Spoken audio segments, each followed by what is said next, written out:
చేసినా లేదు జనసేనతో కలిసి చేస్తాం లేదా ముగ్గురు కలిసి చేస్తాం ఎనీ టైం ప్రిపేర్డ్గా ఉండాలనేది తరహాలు అయితే చేస్తున్నారు.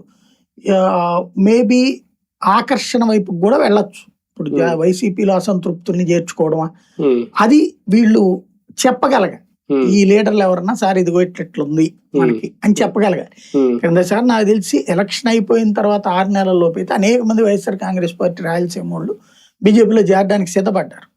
బీజేపీ అప్పుడు పురంధేశ్వరరావు ఒప్పుకోలే, అధినాయకత్వం ఒప్పుకోలేదని చెప్పింది.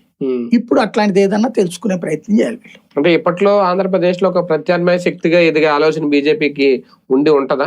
అందుకే ఈ కూర్పులా ఆటోమేటిక్ గా వాళ్ళు ఎదగాలనే కోరుకుంటారు కానీ పడిపోవాలని. అంటే ఇప్పుడు కూటమిలో ఉన్నారు అంటే ఒక రకంగా వాళ్ళు కంట్రోల్లో ఉండాలి. అట్లాగే ఉండదే.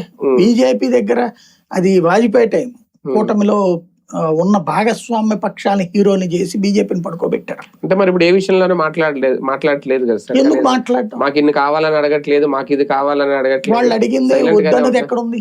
ఏ రోజుని ఇవ్వలేదు, తీసుకోలేదు. కనీసం జనసేన అడిగినట్టు కూడా అడగట్లేదు కదా. మాకు విజయవాడ కార్పొరేషన్ కావాలనో వైజాగ్ అని వాళ్ళు కూడా ఏం అడగట్లేదు కదా. వాళ్ళకి ఏం కావాలి అన్నది అడిగిన రోజున వీళ్ళు కాదనలేరు. రాష్ట్ర నాయకత్వాన్ని వీళ్ళు మేనేజ్ చేసే ప్రయత్నం చేస్తారు. జాతీయ నాయకత్వం వీళ్ళు అడగగలగాలి రాష్ట్ర నాయకులు, లేదా వీళ్ళకి పూర్తి స్వేచ్ఛ జాతీయ నాయకత్వం ఇవ్వాలి. అది ఇక్కడ